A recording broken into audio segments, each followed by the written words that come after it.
నమస్కారం. KK Rao, KK news Telugu channel YouTube channel వ్యవస్థాపకుడిని. రమారమి 40 సంవత్సరాల నుంచి విదేశాల్లో ఉన్నప్పటికీ మన ఆంధ్రప్రదేశ్ మన రాష్ట్రం అంటే మనసులో ఎంతో మక్కువ, అభిమానం ఎప్పుడూ నాకున్నాయి. ముందుగా ఈ శుభ సందర్భంగా మన ఆంధ్రప్రదేశ్ ఓటర్లందరికీ కూడా నా హృదయపూర్వక ధన్యవాదాలు తెలియజేస్తున్నా.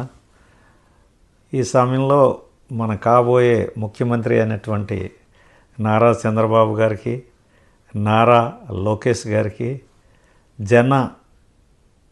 జనసేన అధినేత అయినటువంటి పవన్ కళ్యాణ్ గారికి, బీజేపీ రాష్ట్ర అధ్యక్షురాలైనటువంటి పురంధేశ్వరి గారికి కూడా నా ఉదయపూర్వక అభినందనలు. మీరందరూ అలాగే మన అలయన్స్లో ఉన్నటువంటి కూటమిలో ఉన్నటువంటి నాయకులందరికీ కూడా నా అభినందనలు తెలియజేస్తున్నాను. ఈరోజు మనసులో మాట చెప్పాలని ఉంది. ఎందుకంటే ఈ కేకే వ్యూస్ అనేటటువంటి కింద మొదలుపెట్టిన మా ఛానల్లో నా అభిప్రాయాలు తెలియజేయటానికి పెట్టింది కేకే న్యూస్ తెలుగుగా మేము ముందుకు తీసుకెళ్ళటం. ఒక సంవత్సరం నుంచి ఈ టీడీపీకి సపోర్ట్గా మా ఛానల్లో మేము వ్యవహరించటం మీరందరూ చూసే ఉండొచ్చు. బహుశా రావు గారు రచ్చబండి అని యానిమేషన్ క్యారెక్టర్ క్రియేట్ చేసి ఈ మన ప్రస్తుతం ఉన్నటువంటి అందరూ ఓడిపోయినటువంటి క్యారెక్టర్స్ ఉన్నాయి చూడండి. కొన్ని వాళ్ళు చేసిన భాష, వాళ్ళ ప్రవర్తనని ఎప్పుడు కూడా మేము ఖండిస్తూ సటరికల్గా గోదావరి లాంగ్వేజ్లో వాళ్ళ మీద అనేకమైనటువంటి చక్కగా వాళ్ళని ఎప్పటికప్పుడు ప్రజల్లో అవగాహన తీసుకొచ్చాం. ఇది మాకు చాలా సంతృప్తికరంగా ఉంది. ఈరోజు ప్రయత్నంలో ఫలితాలు దక్కినాయి అని అనిపిస్తూ ఉంటుంది. సో తర్వాత ఏంటంటారా, ముఖ్యంగా మనం అభివృద్ధిని ఒకటే కోల్పోవట్లేదండి. అభివృద్ధిని ఎలా కోల్పోయాం ఈ 5 సంవత్సరాల్లో? ఈ జగన్మోహన్ రెడ్డి యొక్క కాలంలో, ఆయన చీఫ్ మినిస్టర్గా ఉన్నటువంటి 5 ఇయర్స్లో మనం ఎంతో కోల్పోయాం. ప్రత్యేకించి అభివృద్ధి అంటూ ఆంధ్ర రాష్ట్రం కోల్పోయింది. అది అట్లా ఉండగా అన్నిటికంటే ముఖ్యమైనది నా ఉద్దేశంలో మన సంస్కృతి సంస్కారాన్ని కూడా కోల్పోయాం చాలా వరకు. చూసారా, మినిస్టర్ల యొక్క లాంగ్వేజ్ కానీ అది కామన్ అయిపోయింది. నేను కొంతమంది ఎప్పుడు చెడ్డ మాటలు మొదలెట్టారు, నాకు ఎప్పటి నుంచో తెలుసు. అలాగేదంటే రాబోయే తరాలకి ఇలా మాట్లాడాలా, ఇలా మనం ప్రవర్తించవచ్చా అనేటటువంటి అది అలా పాకిపోద్దని నేను భయపడ్డా. ఇప్పుడు అదే మాదిరిగా ఏంటంటే మాకు నేను గోదావరి జిల్లాను వచ్చిన వాడిని కాబట్టి గోదావరి జిల్లాలు చాలా ప్రశాంతంగా ఉంటాయండి. ఎవరో కూడా వాళ్ళు హాయిగా వాళ్ళ పనులు చేసుకుంటూ ఎదటి వాళ్ళని చాలా మర్యాదను ఇస్తూ ఉండేటటువంటి ప్రాంతాల్లో కూడా ఈ విధమైనటువంటి అల్లర్లని, బ్లేడ్ బ్యాచ్లు అన్నది నేను వింటే ఆశ్చర్యపోయా. ఈ సంస్కృతి ఎలా పాకిపోయిందంటే వీళ్ళ వల్ల, ఈ ప్రస్తుత అరాచక పాలన వల్ల మన మనుగడే దెబ్బతినేసేలాగా అయిపోయింది. దాన్ని నేను చాలా సంతోషిస్తున్నా. ఇప్పుడు ఎందుకంటే ఇప్పుడు వాతావరణం పూర్తిగా మనకి తెలుగు వాళ్ళ యొక్క పద్ధతి, తెలుగు వాళ్ళ యొక్క సంస్కృతి, తెలుగు వాళ్ళ నడవడిక మళ్ళీ తిరిగి మన రాష్ట్రంలో కనిపిస్తుంది. భయపడవలసిన పని లేదు. ఈ 45 సంవత్సరాలు ఆయన రాజకీయ జీవితంలో ఎవరికి అపకారం చేసే వ్యక్తి అయితే కాదండి బాబు గారు. అది అందరికీ తెలిసిన విషయం, జగమెరిగినటువంటి విషయం అది. అంచేత అటువంటి వ్యక్తి పాలనలో, అటువంటి ఈ కూటమిలో పవన్ కళ్యాణ్ కూడా జెంటిల్మెన్. ఆయనకి ఎప్పుడు కూడా ఏంటంటే 10 మందికి సహకరించే, తన సొంత డబ్బులు ఖర్చు పెట్టి 10 మంది సహాయం చేయాలనేటువంటి మనస్తత్వం ఉన్న వ్యక్తులంతా కలిశారు. కాబట్టి ఇప్పుడు మనకి రాబోయే రోజులన్నీ మంచి రోజులేనండి. ఇంకా అందులో నిస్సందేహంగా మనం ప్రశాంతంగా ఉండవచ్చు. రాష్ట్రం కూడా అభివృద్ధి వైపు పరుగులు తీస్తుంది, నో డౌట్ అబౌట్ ఇట్. ఇప్పుడు చూడండి, ఇప్పుడు మనకి ఆయన విలువ ఇంకా తెలిసింది. ఇప్పుడు రావణాసుడు లేడనుకోండి రామాయణంలో, రాముడికి యొక్క ఆయన గొప్పతనం ప్రపంచానికి అర్థమై ఉండేదంటారా? ఏనాటికి కాదు. సో ఇండైరెక్ట్లీ జగన్ యొక్క ప్రవర్తన, ఆ పరిపాలన వల్ల బాబు గారికి విలువ 1000 రెట్లు పెరిగింది. ప్రజలకు ఇప్పుడు గుర్తించారు. అందుకే ఇంత మెజార్టీ రావడానికి కారణం అని నా వ్యక్తిగత అభిప్రాయం. సో చాలా ఆనందంగా ఉంది. ఈరోజు ఒక శుభదినం అనొచ్చు ఆంధ్రప్రదేశ్కి. అందరూ గాలి పీల్చుకోవచ్చు. స్వేచ్ఛ స్వాతంత్రాలు మళ్ళీ తిరిగి వచ్చినాయి. అందరూ కూడా హ్యాపీగా ఉండొచ్చు.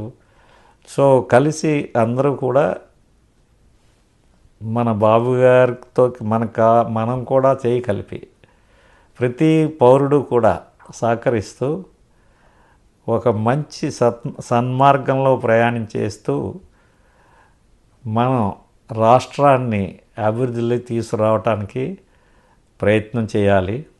ఈ ప్రయత్నంలో ఎన్ఆర్ఐస్ కూడా పాత్ర ఉంటుందండి. ఎందుకంటే ఎన్ఆర్ఐస్ ఎంత ఉత్సాహంగా పాల్గొన్నారంటే ఎలక్షన్ ప్రాసెస్లో,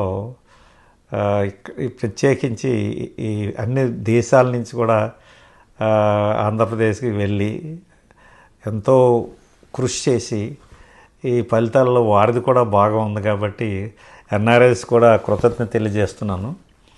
సో మనం అన్నీ బాగుంటుంది ఇక్కడి నుంచి. కాకపోతే ఓవర్ నైట్ అన్నీ అవుతాయని మనం కాకుండా కాలక్రమేణా కృషి చేస్తే బ్రహ్మాండమైన అమరావతి మన రాష్ట్రానికి తలమాలికగా ఒక గౌరవప్రదమైన రాజధాని, అందరూ మెచ్చుకునే పద్ధతిలో ఒక రాజధాని వస్తుంది. జీవానది మన గోదావరి మీద ఉన్నటువంటి పోలవరం ప్రాజెక్టు పూర్తయితే సస్యశ్యామలంగా రాష్ట్రం మారి మళ్ళీ మన రాష్ట్రం ఒక అన్నపూర్ణ, ఆంధ్రప్రదేశ్ అంటే అన్నపూర్ణ అనేటువంటి నిదర్శనానికి మాటకి ఒక ఉదాహరణగా ఉంటుందని అభిప్రాయపడుతున్నాను. అన్ని ప్రాంతాలకు కూడా అభివృద్ధి చేరుతుంది. అందులో నిస్సందేశంగా మనం ఆ విశ్వాసాన్ని పెంచుకోవచ్చు. అనుమానం ఏమీ లేదు. అంచేత ఈ సందర్భంగా మీకు కోరేది ఏంటంటే, మనం ఆ యొక్క ఈ 5 సంవత్సరాల్లో వాళ్ళు చేసినటువంటి అరాచకాన్ని, అకృత్యాలని ఎన్నటిని మనం ఖండించాలి. కానీ అది మనం ప్రతీకారంలోకి వెళితే మనం అదే పొరపాటు జరగకుండా చూసుకోవాలని ఆగత్యత చాలా ఉందండి. ఎందుకంటే వాట్ ఈజ్ ద డిఫరెన్స్? మన అదే మాదిరిగా మనం ఉంటే వాళ్ళకి మనకి తేడా ఏంటి? అలాగని చెప్పేసి మనం స్టాండ్ అవ్వకుండా ఉండం. కానీ మన నారా లోకేష్ ఉపన్యాసంలో చెప్పారు, ఆయన చాలా చక్కగా చెప్పడం జరిగింది. మనం చట్టం తన పని చేసుకొనిద్దామన్నారు. వండర్ఫుల్ వర్డ్ అండి అది. ఎందుకంటే వ్యక్తిగతంగా మనం ఏమి ఇన్వాల్వ్ అక్కర్లేదండి. న్యాయస్థానాలకి మనం వాళ్ళకి ఆధారాలు చూపించగలిగితే వాళ్ళ తగిన చట్ట ప్రకారంగా వాళ్ళ పనిష్మెంట్ వాళ్ళకి ఇవ్వటం జరుగుతుంది. ఆ ప్రాసెస్ అలా నడుస్తూ ఉంటుంది. కానీ మన యొక్క కేంద్రీకరణ అంతా కూడా, మన దృష్టి అంతా కూడా ఈ జరిగిన డ్యామేజ్ 5 సంవత్సరాల్లో మనం ఎంత వెనకంజ పడిపోయామో ఆర్థికంగా కానీ, అభివృద్ధిలో కానీ, సంస్కృతిలో కానీ, ఈ అనేక విధాలుగా మనం అవి సరిదిద్దుకోవటంలోనే మనం కేంద్రీకరించాలి. ప్రజలు కూడా ఆ విధంగానే ఆలోచించుకోవాలి. అలాగే నాయకులు కూడా మంచి నాయకత్వం ఉంది కాబట్టి మనకి తప్పకుండా మనం మంచి రోజుల్ని త్వరలోనే చూస్తాం. సో అందులో కేంద్ర సహకారం కూడా మనకి, వాళ్ళు మనతో కూటమిలో ఉన్నారు కాబట్టి అది కూడా అందే అవకాశాలు చాలా ఉన్నాయి. అందుచేత చూద్దామండి రానున్న రోజుల్లో. అన్నిటికీ మించి ప్రశాంతత. ఇప్పుడు మాలాంటి వాళ్ళకి తిరిగి ఆంధ్రప్రదేశ్కి రావాలన్నా ఉత్సాహంగా వస్తాం. ఎందుకంటే అక్కడ ప్రశాంతమైన వాతావరణం బాబు గారి యొక్క పరిపాలనలో ఉంటుందని నిస్సందేశంగా మనం నమ్మవచ్చు. అందులో అనుమానం ఏమీ లేదు. సో మాకు చాలా సంతోషంగా ఉంది.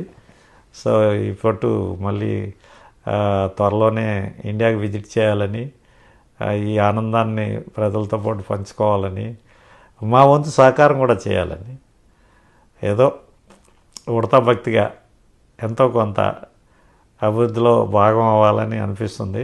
ఇది సరదాగా ప్రారంభించినటువంటి యూట్యూబ్ ఛానల్ ఇవాళ రోజుని 10 కుటుంబాలకి ఒక ఉద్యోగ అవకాశాన్ని ఇవ్వగలిగాము. దాన్నే ఇంకా ఎక్స్పాండ్ చేసి, లేకపోతే అనేకమైనటువంటి కార్యక్రమాలు చేపట్టి ప్రజలకు కూడా సేవ చేయాలనేటువంటి తపన నాలో కూడా ఉంది.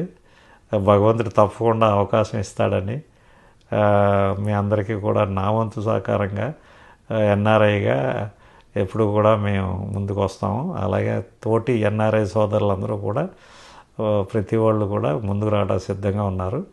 అంతా మంచి శుభపరిణామం కనిపిస్తుంది కాబట్టి అందరికీ మరొక్కసారిగా ఆంధ్రప్రదేశ్ ఓటర్లకి ధన్యవాదాలు తెలియజేస్తూ, నాయకులందరికీ కూడా చక్కగా అన్నీ మంచి చేస్తారని వారికి బెస్ట్ ఆఫ్ లక్ చెప్తూ సెలవు తీసుకుంటున్నాను. ధన్యవాదాలు.